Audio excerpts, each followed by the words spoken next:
พระคุณทูลไว้ในชีวิตเพื่อช่วยพิษพ้นทุกข์เป็นสุขีโดยบุญอภิวันอัญชรีสวัสดีโดยการนิรันดร์เทิน10 นิ้วกราบแนบใต้ไวสาปารมีธรรม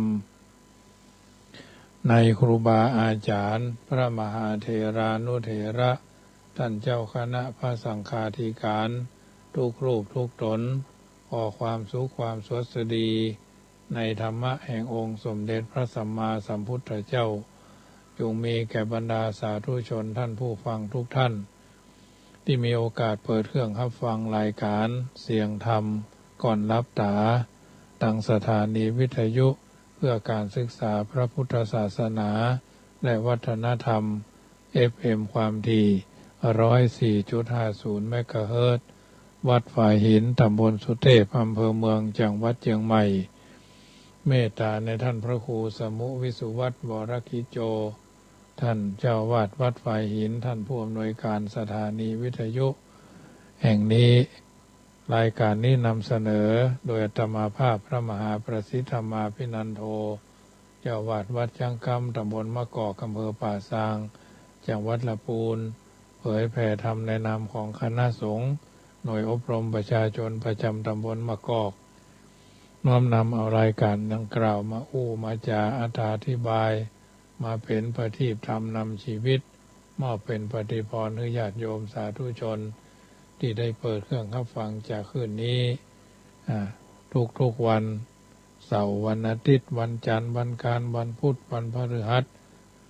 แต่ละวันเว้นวันศุกร์ซึ่งก็เป็นรายการธรรมะ40 นาทีทองทุ่มเช้าถึง2 ทุ่มโดยประมาณก็เป็นธรรมะที่เป็นปฏิพรให้ญาติโยมได้นำไปเป็นข้อเตือนจิตสะกิดใจในการที่จะดำเนินชีวิตวันพรุ่งนี้ก็เป็นวันศีลวันพระวันนี้ก็เป็นวันโกนญาติโยมอาจจะเตรียมตัวที่จะไปวัดไปวาเพื่อจะเพิ่มบารมีในการที่จะดำเนินชีวิตเพื่อมีหลักยึดหลักประพฤติการดำเนินชีวิตของเราท่านทั้งหลายปัจจุบันวันนี้จำเป็นจะต้องหู้เต้าเอาไว้กันหู้ตันเอาไว้แก้การดำเนินชีวิตทุกสิ่งทุกอย่างถือว่าโลกนี้มีมีอะไรไหนเที่ยงแท้ย่อมเปลี่ยนแปรตามการที่ผ่านผันชีวิตต้องต่อสู้อยู่ทุกวันเพื่อสิ่งนั้นสิ่งนี้มุ่งหวังสมดั่งใจทุกชีวิตดิ้นรนบนโลกกว้างโลกที่สร้างความสุขและทุกข์ให้มีผู้แพ้ผู้ชนะเขาคระไปจุดจบในเปลวเพลิงเชิงตะกอนอันนี้เป็นสัจธรรมที่บัณฑิตชนคนผู้รู้ได้กล่าวเอาไว้ก็ก้อนไกลเอามาเป็นปฏิพรให้ญาติโยมสาธุชนนำไปพิจารณาเอาเกิดมาในสังคมแห่งการอยู่ร่วมตัวคนเฮานี้มีความสำคัญต่อตัวเองอยู่บ่น้อยเอาจะหันว่าภัยจะหันความสำคัญของตัวเองมากน้อยเพียงใดแล้วแต่ทัศนะของแต่ละคนจะพิจารณาเอาเองถ้าเอาพอดูตัวเองเป็นคนสำคัญถ้านงตัวเองว่าดีกว่าคนอื่นเลิศกว่าคนอื่นมียศศักดิ์มียศถาบรรดาศักดิ์การหันความสำคัญของตนในทำนองอย่างนี้เป็นความสำคัญพิษอย่างมหันต์เพราะเป็นเหตุให้เกิดความมานะจองหองกระด้างกระเดืองแข็งกระด้างบ่อ่อนโยนเป็นฝ้าพิษบังความดีทำให้เพื่อนฝูงคนใกล้ชิดสนิทสนมบ่คบค้าสมาคมโดยตีตนออกห่างเป็นทางแห่งความหายนะในทางพระพุทธศาสนาสมเด็จพระชินวรสัมมาสัมพุทธเจ้าได้ตรัสสอนให้รู้จักตัวเก่าว่าอัตถัญญุตาคือพิจารณารู้จักตัวเก่าโดยชาติตระกูลมีชาติตระกูลเป็นอย่างไรว่ายศศักดิ์เป็นอย่างไรว่าโดยวิทยาฐานะมีวิทยาฐานะเป็นอย่างไรเมื่อรู้ตนเองว่ามีชาติตระกูลยศศักดิ์และวิทยาฐานะเป็นอย่างนั้นแล้วประพฤติตนให้เหมาะสมย่อมเป็นหนทางแห่งความเจริญเพราะความประพฤติเช่นนี้ย่อมบ่เป็นภัยแก่ไผย่อมเป็นผู้มากด้วยมิตรหมู่สหายผู้น้อยก็เคารพ มิตรสหายก็รักใคร่ผู้ใหญ่ก็เห็นเอ็นดูเอาใจใส่สงสารซึ่งกันและกันเป็นต้นโมทนาแม่ยมแม่เรนูน้อคือหู้จักตัวว่าเป็นเพื่อนเป็นตนที่เปิ้งของตัวเก่าอย่าไปมัวคอยฟังคนอื่นเมื่อเฮายังละอ่อนเฮาฟังพ่อฟังแม่ใหญ่ขึ้นมาก็ฟังครูบาอาจารย์เมื่อประกอบกิจการได้เพิ่งมิตรสหายผู้น้อยก็ได้ฟังเจ้านายจริงอยู่พ่อแม่ครูบาอาจารย์มิตรแก้วสหายคำเจ้านายท่านจะเป็นที่เพิ่งของเฮาได้นั่นก็เพราะว่าความดีของเฮาเองแม้แต่ลูกหลานลูกเป็นคนดื้อด้านว่ายากสอนยาก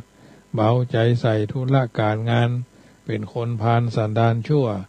เมื่อไปทำความผิดต้องติดคุกติดตารางก็ต้องไปตามทางที่ตัวเขาเองสร้างไว้พ่อแม่จะช่วยเหลือได้ก็เพียงแต่บางอย่างลูกจะต้องติดคุกติดขังติดตาราง2 ปี3 ปี4 ปี5 ปีตลอดชีวิตด้วยตัวของเขาเองในส่วนแห่งความดีก็เช่นกันผู้ที่ทำราชการงานเมืองทำงานต่างพระเนตรพระกันหากลูกตนเข้าใจว่าพ่อแม่เป็น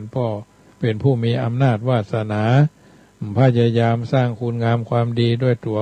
ของเขาเองนะคอยเพิ่งพาอาศัยใบบุญจากพ่อจากแม่จากผู้รักผู้ใหญ่คือเป็นละอ่อนเป็นลูกแงอยู่ตลอดเวลาบ่ใช้ความสามารถแม้กระทั่งพ่อแม่ค้าขายขึ้นขายลายล่องแม้กระทั่งพ่อแม่มีตำแหน่งแห่งหนอดีตครูบาอาจารย์เป็นต้นลูกคนนั้นก็จะเป็นผู้มีความเจริญก้าวหน้าต้องฟักไขว่สนใจใส่ใจในวิชาความรู้พ่อของฉันเป็นครูพ่อของฉันเป็นทหารพ่อของฉันเป็นตำรวจพ่อของฉันเป็นพ่อกล้าที่ประสบความสำเร็จแม่ของฉันก็เป็นแม่กล้าที่ประสบความสำเร็จเปิ่นมาสำเร็จเพราะอะไรหยังต้องวิเคราะห์วิพากษ์ต้องวิเคราะห์วิจัยจะไปฟังวิจารณ์เตื้อนะต้องวิเคราะห์วิจัยใจวิจารณญาณไตร่ตรองพ่อแม่ฉันเป็นคนค้าขายดีเพราะอะไรหยังเนี่ยพ่อแม่ฉันเป็นทหารสอบตั้งแต่ชั้นประทวนตำรวจก็ชั้นประทวนหมอแพทย์พยาบาลก็เหมือนกันฉันก็จะต้องเอาอย่างพ่ออย่างแม่ของฉันพ่องเพราะอะไรหยังท่านถึงทำบ่ได้เพราะเฮาขี้ข้านเพราะเฮาขี้ลบขี้เลี่ยงขี้เกียงขี้งอนขี้เอาใจตัวเก่านะมันก็เลยเป็นไปบ่ได้ฉันเป็นแม้กระทั่งในวัดก็เหมือนกันลูกวัดพระเนนเถรน้อยเข้ามาบวชยิ่งวัดหลวงวัดใหญ่วัดฉันเป็นถึงเจ้าคณะจังหวัดเปิ่นทำงานอย่างใดเป็นปรริญญาเป็นปรริญญาธรรมเป็นมหาปรริญญาอย่าได้เปิ่นถึงได้เปิ่นสวดปาฏิโมกข์ได้เปิ่นสวดโยโกห้องได้เปิ่นมีชื่อเสียงเรียงนามได้เปิ่นมีศรัทธาญาติโยมพากันเคารพนับถือได้พ่อฉันเป็นผู้จานเก่าเป็นผู้จานใหม่พ่อฉันเป็นพ่อหลวงบ้านพ่อฉันไปสร้างศรัทธาให้เจ้าบ้านอย่างใดพ่อฉันเป็นกำนันพ่อฉันเป็นนายอำเภอ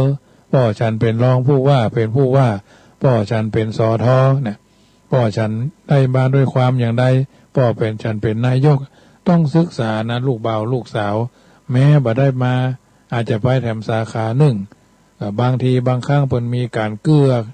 อกูลจุนเจือช่วยเหลือกันอยู่แล้วเอาย่ำเข้าไปบางทีบางครั้งบางครอบครัวเนี่ยอาตมาภาพเคยอยู่บ้านสลีเมืองยู่เนาะบ้านสลีเมืองยู่ตำบลเวียงยองเขาจะสังเกตว่าบ้านแต่ละบ้านเนี่ยเพิ่นเป็นอดีตครูหรอกอดีตครูเก่าลูกก็เป็นครูต่ออดีตเป็นทหารเก่าลูกก็เป็นทหารพ่อครูเป็นศาลาลูกก็เป็นศาลาเนี่ยพ่อครูเป็นศาลาปูนกูก็เป็นศาลาปูนก็พ่อกูเป็นศาลาไม้กูก็เป็นศาลาไม้เนี่ยเขาสังเกตนี่นะบางบ้านเนี่ยพ่อแม่เป็นอดีตครูบาอาจารย์หูบห้อยเต็มฝาแม้ได้เกียรติยศเกียรติทรัพย์ลูกบ่เอาฐานเอาเต้าสักอย่างพ่ออย่างสนใจแต่เรื่องอย่างอื่นขี้ข้านลุกควายเปิ่นห้ำเฮียนก่อมไปเอาแต่ใจตัวเก่า บางทีก็เป็นเรื่องที่น่าคิดเหมือนกันว่ามันจะก๊อต มันจะหดจะหุ้นเนี่ยแค่เนี้ยนะเพราะฉะนั้นเรื่องต่างๆเราเนี้ยคุณงามความดีพ่อเพื่อนเป็นรักอยู่แล้วนะพ่อแม่เป็นรักเกณฑ์รักการรักแหล่งน้อมนำเอารักธรรมมาประพฤติปฏิบัติอยู่แล้ว สิ่งต่างๆเหล่านี้เป็นเรื่องที่ลูกนั้นควรจะใส่ใจสนใจลูกคนนั้นจะเป็นผู้มีความเจริญก้าวหน้าทัดเทียมคนที่เขาพยายามช่วยตัวเองย่อมเป็นไปบ่ได้เหมือนกับต้นไม้ญาติโยมบอกว่าต้นบะลำไยว่าต้นลิ้นจีต้นบะม่วงต้นผลไม้ผลทุกอย่างไม้ดอกทุกชนิดดอกไม้ที่เขาปลูกไว้ในกระถางต้องได้รับการเอาใจใส่รดน้ำพรวนดินใส่ปุ๋ยใส่สารเคมีบางอย่างโดยตลอดถ้าหากขาดการเอาใจใส่ต้นไม้ดอกไม้ในกระถางก็จะอับจะเฉาจะแค้นจะแคะนะเหี่ยวแห้งตายไปในที่สุดคนเฮาก็เช่นเดียวกันหากไปเพิ่งอาศัยคนอื่นนักเกินไปเกินพอดีนะจะทำให้ตัวเฮานั่นบ่มีความเข้มแข็งหากมีอุปสรรคเข้ามาคัดมาขวางมากุ้มมาลุมมาระสุมชีวิตเข้ามาซ่องสุมละเอาละจะแยะยังบ่ได้หาทางออกบ่ได้เหมือนเนื้อเนาะที่ตกอยู่ในวงราชสีห์เสือโคร่งเสือลายเสือเหลืองเนาะออกมาได้เหมือนสุนัขต่างพันธุ์ไปตกอยู่ในวงสุนัขสุนัขอันธพาลเรยีน่าเนาะในสารคดีเอาหันพอหรอหมูป่าไปตกอยู่ในวงเรยีน่าแม้กระทั่งเสือดาวยังไปตกอยู่ในวงสุนัขมันก็ยังการอันนี้ก็เช่นเดียวกันหากมีอุปสรรคก็ท้อแท้ใจผลลัพธ์ออกมาก็คือความพ่ายแพ้ต่อชีวิตคนเฮาส่วนมากมักจะพอข้ามความสำคัญของตัวเก่าไปเสียหมดเช่นผู้น้อยทำงานบ่เจริญก้าวหน้าแทนที่จะโทษตัวเก่าเนาะกลับไปโทษเจ้านายบ่หันความสำคัญของผมเจ้านายบ่หันความสำคัญของผมบ่ฮือโบนัสผมบ่เลื่อนขั้นเลื่อนซีคือผมบ่ฮือความสำคัญบ่ฮือความเป็นธรรมฝ่ายเจ้านายทำงานบ่ได้ผลงานก็บ่มีประสิทธิภาพแทนที่จะโทษตัวเก่าอ่อนแอความสามารถกลับไปโทษลูกน้องว่าบ่คือความร่วมมือนักเรียนที่สอบตกแทนได้ซ่อมเนาะได้ทำงานแทนทรายกันแทนที่จะโทษตัวเก่าว่าขี้ข้านกลับไปโทษครูว่าสอนบ่รู้เรื่องอาจารย์อย่างฮู้สอนบ่รู้เรื่องครูก็ออกข้อสอบยากว่าอันว่าอีคนที่ติดคุกติดคางติดตารางก็พอข้ามความผิดของตัวเองไปเข้าใจว่าตำรวจแกล้งยัดยาบ้าคือเฮายัดของกลางคือเฮาบางแกล้งลงโทษไปพ่องผู้พิพากษาบ่คือความยุติธรรมเฮาพ่องบางเตื้อก็มีอันอย่างที่จะโทษก็หันไปเล่นงานเทวดาฟ้าดินแกล้งลงโทษเฮาพ่องอย่าไปมัวโทษคนนั้นคนนี้สิ่งอื่นนั้นอื่นนี้อยู่เรื่อยโทษตัวเฮาดีกว่าเพราะตัวเฮาเองน่ะสำคัญยิ่งนักเพิ่นจึงบอกเอาไว้ว่าอย่าโทษไทยเท้าถ้วยเทวาอย่าโทษไทยเท้าถ้วยเทวาอย่าโทษสถานภูผาย่านกว้างอย่าโทษหมู่วงศามิตรญาติโทษแต่กรรมเองสร้างสิ่งให้เป็นเองอย่าโทษไทยเท้าถ้วยเทวาอย่าโทษ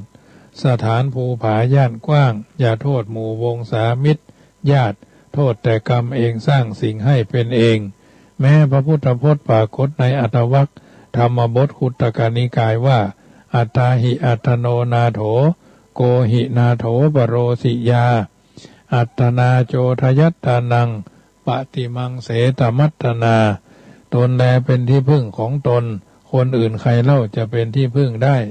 จงเตือนตนด้วยตนเองจงพิจารณาตนเองด้วยตนเองเพราะฉะนั้นญาติโยมสาธุชนท่านทั้งหลาย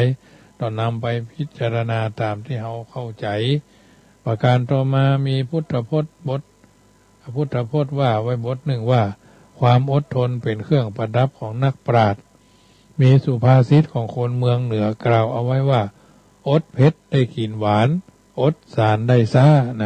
อดเผ็ดได้กินหวานอดสารได้ซ่า พุทธพจน์บทนี้แปลสุภาษิตโบราณประโยคนี้เป็นเครื่องชี้หันอย่างชัดเจนว่าคนเฮาจะเป็นนักปราชญ์ราชบัณฑิตผู้รู้ทั้งหลายเป็นผู้ดีเป็นผู้มีความสุขมีความเจริญได้นั่นต้องอาศัยความอดทนต้องมีความอดทนเป็นบรรทัดฐานของการดำเนินชีวิตลักษณะของความอดทนนั่นก็คือมีความอดทนต่อความวิปริตแปรปรวนของธรรมชาติจะเกี่ยวกับความหนาวจัดร้อนจัดฝนตกนักน้ำท่วมนักหิมะละลายแต่ดินฟ้าอากาศที่เกิดขึ้นอดทนต่อความเหนื่อยยากลำบากกายตรากตรำในกิจการงานต่างๆที่เราจะต้องจัดและต้องทำตามภาระหน้าที่อดทนต่อทุกขเวทนาที่เกิดขึ้นทางกายความเจ็บปวดความปวดเมื่อยความเสียดแทงของโรคภัยไข้เจ็บความทุกข์ทรมานต่างๆอันเกิดจากอันตรายของธรรมชาติและอันเกิดจากการกระทำของบุคคลอื่นซึ่งเราจะต้องอดทนต่อสิ่งทั้งหลายเหล่านั้นเพราะบ่มีภัยสามารถที่จะหลีกเลี่ยงสิ่งเหล่านั้นไปได้ทุกกรณีและมีความอดทนต่อความเจ็บใจที่ถูกด่าถูกว่าถูกนินทาถูกซบประมาทดูหมิ่นดูแคลนอย่างต่างๆเนี่ยเป็นลักษณะของความอดทนตามหลักทางพระพุทธศาสนาอันความอดทนในส่วนภายนอกที่เกิดขึ้นกับร่างกายของคนเฮานั้นพอจะมีทางแก้ไขบรรเทาลงได้พ้องแต่ความอดทนในส่วนภายในนั้นเกี่ยวข้องกับจิตใจของคนเฮานั้นบางครั้งบางทีก็เป็นไปได้ยากแสนยากเพราะตนเฮานั้นบางครั้งก็ย่อมมีความหุนหันพลันแล่นลุแก่โทษด้วยอำนาจของโทสะถึงแม้จะข่มใจไว้แต่บางทีก็มีความพลาดพลั้งเกิดขึ้นเพราะตัวกิเลสที่เกิดขึ้นแก่เฮานั้นมันบ่อยเกินไปที่จะกำหนดไว้ได้แต่อาศัยที่เฮามีขันติธรรมเป็นแนวทางพยายามพิจารณาหันถึงโทษและคุณประโยชน์ที่จะติดตามมาก็จะตัดต้นต่อแห่งความเดือดร้อนไว้ได้โดยหูจักอดกลั้นต่อเหตุการณ์อันยั่วยวนให้เกิดโทสะเพื่อรักษาตัวเองและบุคคลอื่นการปฏิบัติภารกิจประจำวันความอดทนนับว่าเป็นความสำคัญมากสำหรับทุกคนญาติโยมเพราะวันหนึ่งเขาได้ประสบอารมณ์ร้ายอารมณ์ร้ายอารมณ์ดีๆเนาะ108,000ประการบางอย่างที่ทำให้สนุกคึกคืนหัวเราะต่อกระซิกแต่บางอย่างทำให้เขาเศร้าส้อยเหงาหงอยอย่างวันเนี้ยบางคนก็ง่อยบางคนก็ชื่นบางคนก็เมื่อเจ้าแยงเมื่อแรงยีเนาะบ่ออกตามที่เขาปรารถนาเพราะคนเขามีความฝันและความหวังเนาะยิ้มบ่ออกใจคอหดหูไข่คอห่อเหี่ยวเฉาอารมณ์บางอย่างก็เป็นการยังโทสะทำให้หัวเสียหน้านิ้วคิ้วขมวดหน้าบึ้งขึงเครียดพอฟังอย่างขวางหูขวางตาไปหมดเอาจะเลือกรับเอาแต่อารมณ์ดีๆเพียงอย่างเดียวก็บ่ได้เพราะบางกรณีเฮาบ่ได้ทำให้มันเกิดขึ้นเองหากแต่คนอื่นมาทำให้เกิดมีขึ้นแม้จะบ่อยากรับอยากรู้แต่ตามันหัน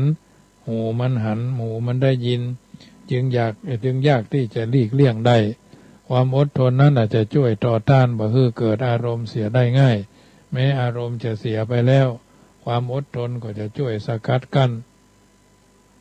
บ่ให้ลุกลามต่อไปในเมื่อเฮานั้นหู้เท่าทันกำหนดหู้อยู่เสมอว่าทุกอย่างนั้นตกอยู่ในหลักของอนิจจังเกิดขึ้นตั้งอยู่ดับไปโดยเหตุนี้เมื่อมีอย่างมากระทบทำให้จิตใจของเฮาขุ่นมัวทำให้อารมณ์เสียก็พึงนึกถึงความอดทนไว้เสมอเพราะความอดทนจะห้ามไว้ซึ่งความหุนหันพลันแล่นคือทำให้ใจเย็นเหมือนคนบ่เก่าโบราณสอนไว้ว่าถ้าจะโกรธภัยก็หรือจะประทุษร้ายภัยก็ให้นับ1 ถึง 10อย่าก่อน หมายความว่า10 เตื้อ2 10 เตื้อ3 10 เตื้อ4 10 เตื้อมันก็เย็นละญาติโยมการที่สอนให้นับ1 ถึง 10นั่นน่ะก็เพื่อจะต้องการให้รอเวลาเอาไว้เพื่อจะใช้ความอดทนใจเย็นลง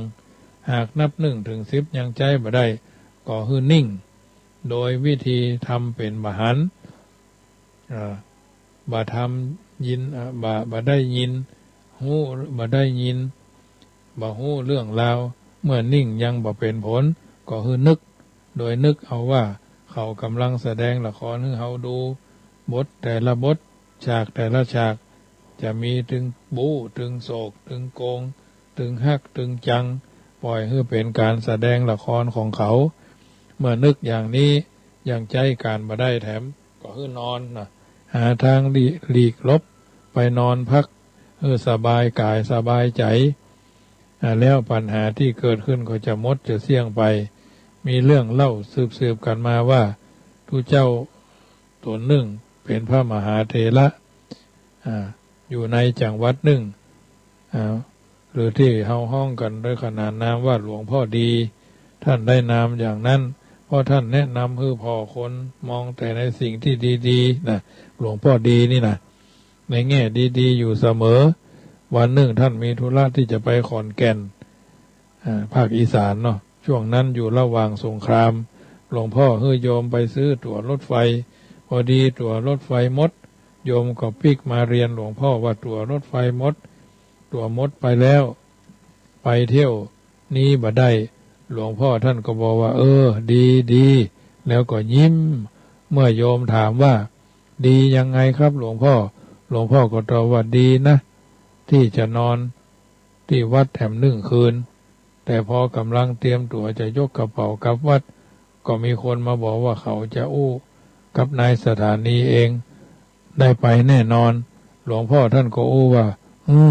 ดีนะแล้วก็พากันนั่งรอหมู่โยมที่ไปส่งท่านก็เรียนถามแต่ว่าดียังไงหลวงพ่อก็บอกว่าดีที่คืนนี้จะได้ไปนอนที่ขอนแก่นพอสักคู่ใหญ่คนที่รับอาสาไปที่ต่อที่นั่งหลวงพ่อที่พิกมาบอกว่าคนขึ้นเต็มหมดแล้วหลวงพ่อแต่แม้แต่ที่จะยืนก็บ่มีวันนี้เป็นอันว่าหลวงพ่อบ่ได้ไปหรือไปบ่ได้หลวงพ่อก็บอกว่าดีเนาะแล้วก็ยิ้มแถมว่าโมโยมจึงเรียนถามแล้วว่าดียังไงหลวงพ่อครับหลวงพ่อก็ตอบว่าดีที่คืนนี้ไม่ต้องนอนที่ขอนแก่นเนี่ยถ้าเขาเอามาปฏิปทาของหลวงพ่อดีตนเนี้ยมาใจเกิดอย่างหลวงพ่อแล้วทุกอย่างก็มีความสดชื่นจักบดีจะบัดต้องมีความกระวนกระวายกระเสือกกระสนลุกรนระส่ำระสายทางนี้โดยอาศัยขันธ์ที่ธรรมคือความอดทนที่ประกอบไปด้วยสติปัญญาหูเต้าเอาไว้กันหูตันเอาไว้แก้บ่ยึดถือมันเองจึงขอให้ท่านสาธุชนท่านที่ฟังรายการนี้นำไปเป็นข้อเตือนจิตสกิดใจในการที่จะดำเนินชีวิตผ่านพ้นวิกฤตไปด้วยดีค่ำคืนนี้รายการเสียงธรรมก่อนรับตาธรรมภาพพระมหาประสิทธมาพี่นันโทได้ดำเนินรายการมาญาติโยมได้ยินได้ฟังน้ำธรรมคำสอนส่วนใดส่วนหนึ่งก็นำไปเป็นข้อพินิจพิจารณาปรับใจในการดำเนินชีวิตของแต่ละคนแต่ละท่านเอาอยู่ในสังคมแห่งการอยู่ร่วมบางอย่างก็ต้องใช้ความอดทนว่าชีวิตต้องสู้อย่างใดเพิ่นบอกว่าสัตว์ในโลกหนาต่างหาเลี้ยงต้องจำเป็นจะต้องดิ้นรนขวนขวายเส้นทางชีวิตจะเกิดถึงตายบ่เท่ากันนายพ่องยาวพ่องสั้นต้องหาเลี้ยงตนพ้นจากกันพ้นอยากกันห้อมไผ่ตามันบ่ไรแมงบ้งนอนเพี้ยใส่ซอนใบไม้เสาะหาเลี้ยงไส้คนเดียวต่างหนูแทะงัดแงะเชือกเกี่ยวต่างในเตียวเลาะเลี้ยวล่นข้ามอาวุธของปูมีอยู่ที่ก้ามหากินงมสวามหนีบจก ตื่นเจ้าขึ้นมาหมู่กาหมูนกพกโผออกบ้านรังนอนเกาะตามกิ่งไม้เสาะไส้กินหนอนจิหีดแมงจรใส่ซอนใหญ่ย่าคนเฮาเหมือนกันขยันตัวหน้าเนี่ยสวนให้นาก่อนนักพ่องปลูกบาดแตงฟักแฟงแมงลักปลูกพักปลูกข้าวยะลำไยพ่อกาแม่กาก่อนหน้าอิจใจ ตื่นเจ้าก็ไปขายของแล้วเจ้าขายจีนขายปลาขายยาขายเหล้าขายแผ่วบาดเต้าหน่อไม้พ่องขายของกินพ่องขายของใจหาเลี้ยงต้องใส่กายยาคนเสียงม่วนเพราะอย่างอาตมานั่นหนาตื่นเจ้าขึ้นมาจัดรายการแล้วหั่นอ่านธรรมะเปิดเพลงกล่อมขวัญชาวบ้านให้สุขสำราญค่ำเจ้าพ่องมีเงินหลายเป็นนายทุนเก้าตำแหน่งเป็นเจ้าโรงงานยังต้องตื่นเจ้าเข้าไปสั่งการตรวจตราอาคารติดต่อหั่นนี่คนงานท้อถอยก็คอยจ้ำจี้ตรวจพอบัญชีจ่ายฮับพ่องก็เป็นยามพ่องก็แบกค้อนเฝ้าทรัพย์กับคนจ้างนายงานนักเต้นนักห้องข้าราชการ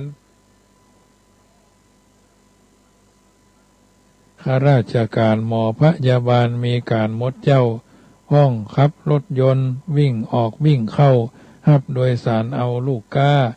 ห้องกายพิการสังขารเหนื่อยล้าตาบอดตาฝ้าฟางตวยยังต้องตื่นเจ้าไปเสาะขายหวยเอิ้นไผ่ไข่โรยจ้วยซื้อจิ้มเจ้า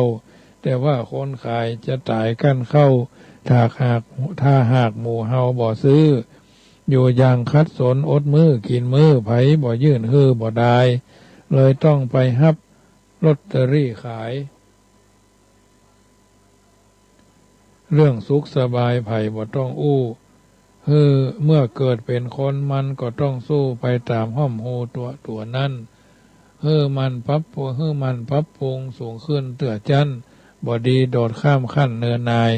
หากวิทย์บ่พ้นจะหล่นมาตายได้อับอายพี่น้องเจ้าบ้านถูกเขาเหยียดหยามซ้ำเติมต่อต้านอายถึงวงวานพี่น้องเนี่ยหมอกพอแหงแกงหมอกพอต้องหูจักแต่งย่องพอดีคนเฮาสุดท้ายต่างตายเป็นผีทรัพย์สินไผมีเอาไปบ่ได้ต่างชีวิตเฮาเส้นยาวเส้นสั้นก็เพิ่นก็บ่เกิน100ไปก็เกิน100ไปบ่นักคนอยู่100 ปีมีแต่แก่งักลักพักกองก้มงมการกลายเป็นภาระของลูกของหลานทุกทรมานสังขารเสี่ยงหั่นอยู่ยาวทุกยาวอยู่สั้นทุกสั้นกำไผ่กำมันแบบนี้เกิดมาเพื่อตายบ่ได้หลีกลี่ลอกคาบอยู่นี่จีลังเพราะว่าชีวิตเป็นอนิจจังย่อมเน่าผุพังไปตามกันเจ้าถึงเกิดมาจนทนไปอย่าเศร้าแถมบ่เมินเฮาก็พ้นขออวสานข้าวสารชีวิตต้องสู้ไว้เต้าอี้ก่อนและนายเฮยญาติโยมสาธุชนทั้งหลายได้ยินได้ฟังจริยธรรมคำสอนในเรื่องของเสียงธรรมในรายการเสียงธรรมก่อนนับตาธรรมภาพพระมหาประสิทธธรรมาภินันโทก็ก้อนไกลสาระอัตถธรรมคำสอน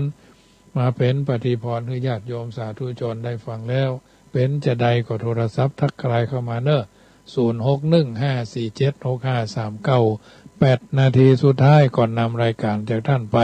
เป็นจะใดก็โทรมาเนอะ0615476539พี่น้องเชียงใหม่พี่น้องละปูนเนาะฟังขึ้น104.50พี่น้องตังลำปางเราเป็นจะใดนะแม่จันฟองละอเนาะตลอดจนพี่น้องดอยสะเก็ดโทรกันเข้ามาเนอะ8 นาทีสุดท้ายวันพุธวันศีลเนอะจะไปลืมจะไปละวัดใกล้บ้านพระเจ้าบ้านเฮาก็ไหว้พระเจ้าวัดเปิ้นก็ไหว้พระเจ้านอกบ้านเฮาตัวน่ะจะไปลืมเนอะเจริญพรพี่น้องกาแฟสาธุเจ้าฟังอยู่นะเจ้าฝนตกกันวะเนี่ยวันนี้ฝนตกน้อยเดียวจะตกตะกี้เนี่ยก็ตั้งละโพนี่หลาย5คือวะเนี่ยยังไงมันแดดอยู่เจ้าวันนี้แต่ว่าได้ไปขายของเจ้านี่ วันนี้หยุดกะไปโรงพยาบาลเจ้าหมอนัดเจ้าฉีดยากะกินยาความดันเนี่ยเป็นความดันอยู่เจ้าเป็นความดันเป็นไมเกรนเจ้าคนเพิ่งไปฉีดวัคซีนกะไม่ได้ฉีดเจ้ายังแขวนนะวะเป็นอยู่กลุ่มเสี่ยงเดี๋ยวรอก่อนจะเป็นกำลังใจเนอะลงทะเบียนแล้วเป็นย่ำว่าตอนนี้เอา60ไปก่อนกันฮะยาหมดอย่านะก็เลยไม่ได้ไปกินยาอย่างอื่นไปก่อนเลยกินต้มหม้อห้อยใส่จิ้นหมูดีกว่าสบายใจดีโมทนาเนอเจ้าเจริญพรแม่ครูโยมแม่ครูด้วยเจ้าวันนี้เย็นสบายดีเนาะโดนสายฝนลายห้าวเดินก็ลงซอกแซ่นี่ไม่ใช่ละตะกี้นักเหมือนกันนะมอตอนสัก5 โมงเนี่ยนะมันมาเป็นยกอ่ะยกในสักบึดสักเมื่อก็หายไปโตกมาแถมไปกะแต่คืนนี้ได้ห่มก่อสลามาอันพาไม้อยู่ข้างๆเนี่ยกะลมโชยโดยมันลมมาเหมือนเดิมตกเสื่อลมปัดไปปัดมามันก็สาเตียงกันเนาะเจ้าเป็นกำลังใจเนอะเจ้าถวายกำลังใจเช่นกันเจ้าเจริญพรนะ0615476539อยู่โทรกันเข้ามาเนอะแหม5 นาทีโทรกันเป็นกำลังใจให้กันมีอย่างรายงานฝนตกก็ได้เนอะพี่น้องทั้งแม่ริมแม่แตงเนาะฟังรายการนี้ก็โทรกันเข้ามาวันพวกนี้พากันเที่ยงวันเนอะขึ้น96เนาะตอนเจ้านี่ก็คงจะเข้ารายการเจ้าน้อยประมาณก่อน6 โมงเนาะก่อน6 โมงเพราะว่าวันพวกนี้เป็นวันศีลเป็นวันพระถ้าละอ่อนมันเปิดเครื่องก็ประมาณตี 5เนี่ยนะตีห้า15เนี่ยก็คงตี 5 กึ่งประมาณกึ่งชั่วโมงก็จะได้นำปาญาติโยมไหว้พระสวดมนต์สักเล็กสักน้อยตามเวลาที่กึ่งชั่วโมงเนาะเจริญพรแม่ยุพินเจ้านมัสการเจ้านะตั้งนี้ฝนตกหน่อยแล้วดังบ้านแม่เนี่ยตกตะกี้มันแก่เจ้ามืดมันค่ำอันนี้ตกตั้งแต่บ่ายโมงมาละอ๋อเจ้าถ้าอยากกินมะม่วงแผ่นเนาะท่านเนาะเดี๋ยวมีโอกาสจะได้เอาขึ้นมาเรียบร้อยหมดละอ๋อเจ้าท่านสบายเจ้าจะไปหกกันหงงานนักนะลูกเจ้าตัวน้อยเดียวอ่ะมานั่งตัดต่อพวกนี้จังหวะเจ้ามานั่งพัฒการเจ้าพี่นันสารปีพี่น้องสารปีครับขอเต็มใจใบสาบารมีท่านเจ้าครับวันนี้ได้ฟังพระธรรมเทศนาเป็นกำลังใจให้ท่านพระคุณเจ้าถวายกำลังใจให้ท่านเจ้าเถิดนะครับเจ้ามันกันครับผมได้ติดตามฟังตลอดครับวันพรุ่งนี้ออกเที่ยงมันได้โทรครับฟังเป็นบางโอกาสก็โทรมาครับมันพรุ่งนี้เที่ยงวันนี้กับท่านเจ้าออกวัน96นี่มีบ่ายวันจันทร์นี่บ่าย 2วันพัดนี่บ่ายเที่ยงวันนี่ครับวันศุกร์นี่8 โมงเจ้า8 โมงเจ้านะครับอ๋อครับผมจับใจใบสาครับโมทนาพี่น้องบ้านนันตารามอ๋อครับผมจับใจใบสาครับโมทนาเจริญพรพี่น้องนันตาราม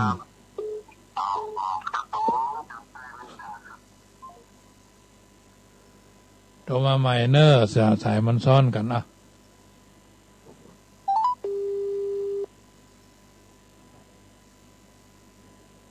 0615476539โทรมาใหม่เนอเหลือเวลาแถม2 นาที3 นาทีสุดท้ายเนี่ยโทรกันเข้ามาใหม่0615476539โยมพี่น้องนันตารามสารปีโทรกันเข้ามาได้ถ้าบัดตันก็บ่เป็นอย่างนั้นวันพุธก็ปะกันที่ขึ้น96เวลา 12 นาฬิกาถึงบ่าย ถึง13 นาฬิกาแหมสายเจริญพรเจ้าไว้กับเจ้าสารพีฝนตกก่อตกเจ้าตกแต่เมื่อ3 โมงกว่านั่นละเย็นดีนะวันนี้หยุด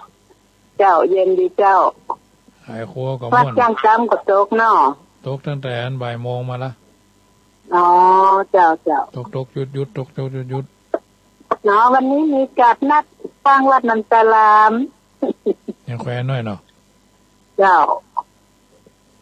มันผูกเจ้าโมทนาผูกไปวัด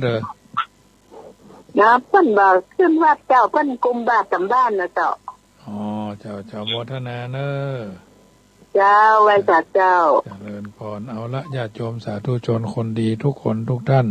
ได้ยินได้ฟังรายการเสียงธรรมก่อนรับตาสมสมัยได้เวลาขอนำรายการจากท่านไปก่อนสัพพิติโยวิวัชชันตุสัพพโรโควินัสตุมาเตภวัตวันตรายโยสุขีทีคายุโกสัทธาสุถีพระวันตุโวอายุวันโนสุขังปะลังขอเจ